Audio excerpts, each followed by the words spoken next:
दोस्तों, जब हमारा मन किसी चीज की तलाश में भटकता है तो वह हर उस जगह पर तलाश करता है जहां में उस चीज के होने की संभावना सबसे ज्यादा लगती है। पर जरूरी नहीं कि हर बार हमारी संभावनाओं में सच्चाई हो। कई बार चीज हमारे आसपास होती है, बस हमें उसकी वहां होने की संभावना नहीं होती और हम उसे नजरअंदाज कर देते हैं। ऐसा ही हमारे साथ भी हुआ है, यानी कि वैज्ञानिकों के साथ जो अंतरिक्ष में जीवन की तलाश कर रहे हैं। सबसे पहले हमने हर उस ग्रह पर जीवन की तलाश की जहां हमें उसकी सबसे ज्यादा संभावना लगे, चाहे वो चांद हो, बुध हो, शुक्र, मंगल या बाकी के गैसीय दानव ग्रह जैसे बृहस्पति, शनि, अरुण, वरुण ही क्यों ना हो। पर हमें जीवन कहीं नहीं मिला। फिर हमने उनके बारे में जानने की कोशिश की जिनको हमने देखकर भी नजरअंदाज कर दिया था, यानी कि बौने ग्रह या क्षुद्र ग्रहों के बारे में। ऐसा ही ग्रह है, आज हम उसका भ्रमण करने वाले हैं। तो तैयार हो जाइए सेरेस ड्वार्फ प्लैनेट की रोमांचक और हैरान करने वाली यात्रा के लिए। वैज्ञानिकों के अनुसार केवल एस्ट्रॉयड बेल्ट में ही ऐसे 1.1 से 1.9 मिलियन एस्ट्रॉयड मौजूद हैं, जिनका साइज 1 किलोमीटर से ज्यादा है। पृथ्वी पर ये डायनासोर का नामो निशान मिटाने वाला 10 किलोमीटर चौड़ा एस्ट्रॉयड चिक्सलब मार्स एंड जुपिटर के बीच मौजूद इसी एस्ट्रॉयड बेल्ट से पृथ्वी तक पहुंचा था। और इस 10 किलोमीटर के ही एस्ट्रॉयड ने पृथ्वी पर जो तबाही मचाई थी, उसने आज से 6.5 करोड़ साल पहले पृथ्वी पर से जीवन का नामो निशान मिटा दिया था। लेकिन आपको बता दें कि इस एस्ट्रॉयड बेल्ट में ऐसे भी कई एस्ट्रॉयड हैं जिनका डायमीटर कई 100 किलोमीटर तक जाता है।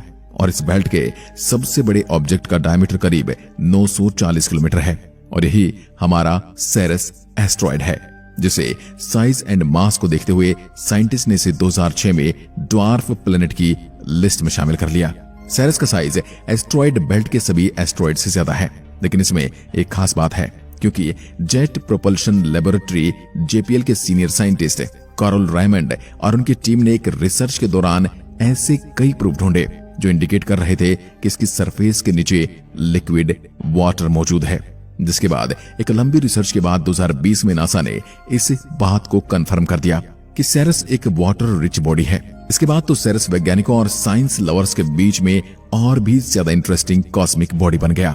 तो इसलिए आज की इस वीडियो में हम हमारे सोलर सिस्टम के मिस्टीरियस ड्वार्फ प्लैनेट सेरेस के बारे में जानने वाले हैं। सेरेस के मासिव आकार को देखते हुए कई बार तो साइंटिस्ट इस वंडर में होते हैं कि आखिर यह आज भी जुपिटर और मार्स के स्ट्रॉन्ग ग्रेविटी इन्फ्लुएंस के बावजूद एस्ट्रॉयड बेल्ट में स्टेबल तरीके से कैसे मौजूद है, क्योंकि एस्ट्रॉयड बेल्ट में सेरेस का मास सबसे ज्यादा है। या फिर मुझे कहना चाहिए कि इकलौता ऑब्जेक्ट इस पूरी एस्ट्रॉयड बेल्ट का 1/3 मास होल्ड कर रहा है। Discovery of Ceres. सेरेस को जुसेप पियाजी नाम के इटालियन एस्ट्रोनॉमर ने 1 जनवरी 1801 में डिस्कवर किया था। हैरान करने वाली बात तो यह है कि पहले सेरेस को एक प्लेनेट समझ रहे थे, जबकि 19th सेंचुरी में इसको एस्ट्रॉयड में रिक्लासिफाइड कर दिया गया। सेरेस को उसका यह नाम एग्रीकल्चर और हार्वेस्ट के रोमन देवता सेरेस से मिला है। इसके अलावा सेरेस एक ग्रीक लैंग्वेज वर्ड भी है, जिसका मतलब सितारे जैसा होता है। 2006 में जब प्लूटो के प्लैनेट होने वाली कंट्रोवर्सी शुरू हुई तो प्लैनेट्स के लिए एक नई डेफिनेशन तैयार की गई, जिसके मुताबिक प्लैनेट से छोटे पर ऐसे ऑब्जेक्ट जो अपनी ग्रेविटी से एक राउंड शेप मेंटेन कर सकते हैं, उन्हें एक नई बनाई गई ड्वार्फ प्लैनेट की लिस्ट में शामिल किया गया, यानी कि बौने ग्रहों की लिस्ट में शामिल किया गया। इस तरह सेरेस जो पहले एक एस्ट्रॉयड था, यानी कि एक क्षुद्र ग्रह था, वह अब एक बौना ग्रह बन गया था। और 2006 से पहले जो प्लूटो एक प्लैनेट हुआ करता था, जो एक ग्रह हुआ करता था, उसके साथ भी वो भी ड्वार्फ प्लैनेट बन गया। अब इसके ऑर्बिट और रोटेशन की बात करते हैं। 476 किलोमीटर की रेडियस वाला dwarf planet Ceres asteroid belt के दूसरे ऑब्जेक्ट के साथ 2.8 एस्ट्रोनॉमिकल यूनिट यानी 413 मिलियन किलोमीटर डिस्टेंस पर रहते हुए सूर्य को ऑर्बिट करता है। सूर्य और सेरेस के बीच दूरी इतनी ज्यादा होने के कारण सनलाइट को भी यहां तक पहुंचने में करीब 22 मिनट का समय लग जाता है। सेरेस को सूर्य का एक ऑर्बिट पूरा करने में अर्थ से 4.6 गुना ज्यादा समय लगता है। सिंपल शब्दों में कहूं तो सेरेस का एक साल हमारी पृथ्वी के 4.6 सालों के बराबर होता है। इसके अलावा अगर इसके एक्सिस रोटेशन पीरियड की बात की जाए, यानी कि अपनी धुरी पर घूमने की बात की जाए, तो यह अपनी एक्सिस पर काफी तेज घूमता है। इसके एक्सिस रोटेशन का पीरियड करीब 9 घंटे है, यानी सेरेस पर एक दिन केवल 9 घंटे का ही होता है। वैसे इसकी ग्रेविटी इतनी स्ट्रांग नहीं है कि ड्वार्फ प्लेनेट कोई थिक एटमॉस्फेयर होल्ड कर सके, इसलिए इस पर एटमॉस्फेयर भी ना के बराबर है, जिसमें कुछ मात्रा में वाटर वेपर्स मौजूद हैं। और हाल ही में डॉन स्पेसक्राफ्ट के जरिए एक ऑब्जर्वेशन में यह भी पता चला कि सेरस की सरफेस में लिक्विड वाटर मौजूद है। अब बात करते हैं इसके स्ट्रक्चर और इसके सरफेस की। आप मानोगे नहीं, पर वैज्ञानिकों के अनुसार इसका internal structure mercury, Venus, earth and Mars की तरह ही है, पर इसकी डेंसिटी इन चारों रॉकी प्लैनेट से थोड़ी कम है। वैज्ञानिकों की माने तो सेरस की मेनली 3 लेयर हैं, जिसमें सबसे सेंटर में सॉलिड कोर, दूसरी उससे ऊपर मेंटल और probably liquid water and ice से बनी है, और सबसे ऊपर की सरफेस क्रस्ट रॉकी डस्टी और लार्ज साल्ट डिपॉजिट से बनी है। भले ही इसका आकार हमारी पृथ्वी से काफी ज्यादा छोटा हो, लेकिन इसके बावजूद इसकी एक पूरी मेंटल लेयर वाटर आइस से बनी है, इसलिए यहाँ पर वाटर हमारी पृथ्वी से भी ज्यादा है। इसके अलावा एक और चीज हमें इसके सरफेस पर देखने को मिलती है, और वो है इसके सरफेस पर बनी ये बड़े बड़े काउंटलेस स्मॉल यंग क्रिएटर्स, जिनका फॉर्मेशन इस पर समय समय पर टकराने वाले क्षुद्र ग्रहों से हुआ है। इनमें सबसे बड़े क्रेटर्स का डायमीटर 280 किलोमीटर है।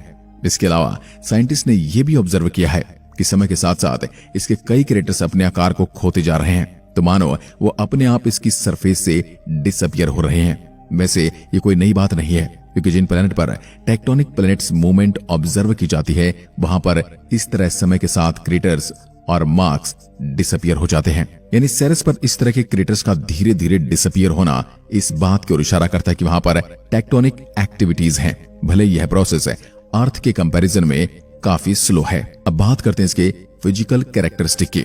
सेरस का फॉर्मेशन सोलर सिस्टम के दूसरे प्लेनेट्स और मून के साथ आज से करीब 4.5 बिलियन ईयर्स पहले हुआ था। वैज्ञानिकों के अनुसार सेरस एक एंसाइंट प्लैनेट एम्ब्रायो है, तो यानी एक प्राचीन ग्रह का भ्रूण है जो पूरी तरह से एक प्लेनेट में फॉर्म नहीं हो सका, जिसका कारण इसकी किसी बड़े ऑब्जेक्ट या फिर किसी दूसरे प्लेनेट से टक्कर हो सकती है। शायद उसी टक्कर के कारण सोलर सिस्टम में मार्स और जुपिटर के बीच ही है पूरी एस्ट्रॉयड बेल्ट बनी है। सेरस को अगर आप ध्यान से देखोगे तो आपको ये पता चलेगा कि इसकी शेप बहुत ज्यादा यूनिक है, क्योंकि यह पत्थर और बर्फ से बना है और इसकी सरफेस में ज्यादातर गड्ढे और चट्टाने हैं। इसकी सरफेस पर जो पहाड़ बने हुए हैं, उनमें से सबसे ऊंचे पहाड़ की ऊंचाई लगभग 22 किलोमीटर है, जिसका नाम आहुना मॉन्स है, जिसे क्रायो वोल्केनो भी कहते हैं, क्योंकि यह वोल्केनो अपने अंदर से वाटर, साल्ट और अदर मटेरियल्स को इरप्ट करता है। एक्सप्लोरेशन। अभी तक इस ड्वार्फ प्लेनेट पर केवल एक ही स्पेसक्राफ्ट ने विजिट की है, जिसका नाम है डॉन, जिसका नासा ने डॉन मिशन के जरिए सितंबर 2007 में लॉन्च किया था। इस स्पेसक्राफ्ट ने 2015 से 2018 तक इस ड्वार्फ प्लेनेट सेरस को ऑर्बिट किया और इसकी कई detail high quality images capture की, जिससे वैज्ञानिकों को सेरस की कंपोजिशन, सरफेस फीचर्स और जियोलॉजी के बारे में काफी कुछ जानने को मिला। इस मिशन के द्वारा डॉन स्पेसक्राफ्ट ने एक ऐसी डिस्कवरी भी की जो बहुत ज्यादा इंटरेस्टिंग थी, क्योंकि यहाँ डॉन ने अपने हाई क्वालिटी कैमरा की मदद से सेरस की सरफेस पर एक ब्राइट स्पॉट को देखा, जिसे अभी आप अपनी स्क्रीन पर देख रहे हैं। ये सेरस का सबसे ब्राइटेस्ट रीजन है, जिसे साइंटिस्ट ने द AC9 ऑकेटर क्वाड्रेंगल नाम दिया है। रिसर्चर के अकॉर्डिंग यह चमकीला धब्बा सेरस की सरफेस में से निकलने वाले सॉल्ट की वजह से बना है, जो किसी एस्ट्रॉयड इंपैक्ट के चलते सेरस की धरातल पर आ गया था। इसके अलावा भी सेरस के बहुत से ऐसे फीचर्स हैं जो डॉन स्पेसक्राफ्ट की हेल्प से खोजे गए हैं। उनमें एफोरी mentioned Ahuna Mons cryo volcano भी शामिल है। इसके अलावा इस पर कुछ ऐसे जियोलॉजिकल फीचर हैं जिनके कारण यहाँ पर लैंडस्लाइड और दरारें भी बनती हैं। अब जानते हैं जीवन की संभावना के बारे में, यानी पोटेंशियल ऑफ लाइफ। सेरस हमारे सोलर सिस्टम के कुछ ऐसी जगहों में से एक है जहां वैज्ञानिकों को सबसे ज्यादा उम्मीद है कि कहीं और मिले या न मिले, पर सोलर सिस्टम के इस जगह पर तो जीवन जरूर मौजूद होगा, क्योंकि सेरस सोलर सिस्टम के ऐसे कुछ चुनिंदा प्लेसेस में से एक है जहां लिक्विड पानी मौजूद है, भले ही वह इसकी सरफेस के नीचे क्यों ना हो, जिसके कारण हो सकता है कि इसकी सरफेस के नीचे पानी में रहने वाले जीव जंतु भी मौजूद हों, जो इस एलियन ड्वार्फ प्लेनेट पर कई लाख सालों में इवॉल्व हो गई हो, या फिर हो सकता है कि यहाँ पर किसी तरह का बैक्टीरिया जीवन या फिर एलियन पेड़ पौधे हों। कहने का मतलब सिर्फ इतना सा है, क्योंकि अभी सेरस की सरफेस के नीचे मौजूद समुद्रों को हमने अच्छे से नहीं जाना है, इसलिए यहाँ पर संभावना अनंत हो सकती हैं। अब बात करते हैं फ्यूचर एक्सप्लोरेशन की। आज के समय में कोई भी ऐसी एजेंसी सेरेस या किसी अदर एस्ट्रॉयड पर मिशन प्लान नहीं कर रही है, लेकिन नासा के डॉन मिशन से हमें इतनी इंफॉर्मेशन मिली है, उस इंफॉर्मेशन के जरिए आगे चलकर इस एस्ट्रॉयड पर रिसर्च और एक्सप्लोरेशन देखने को मिल सकती है। पर अभी के लिए तो डॉन स्पेसक्राफ्ट द्वारा ली गई सेरेस की इमेज ही साइंटिस्ट के लिए इस पर स्टडी करने का एक प्राइम वे रहेगी, क्योंकि अभी भी इन इमेजेस में कई ऐसे डिटेल्स छिपी हैं जिन्हें वैज्ञानिकों द्वारा पूरी तरह से डिकोड नहीं किया गया है।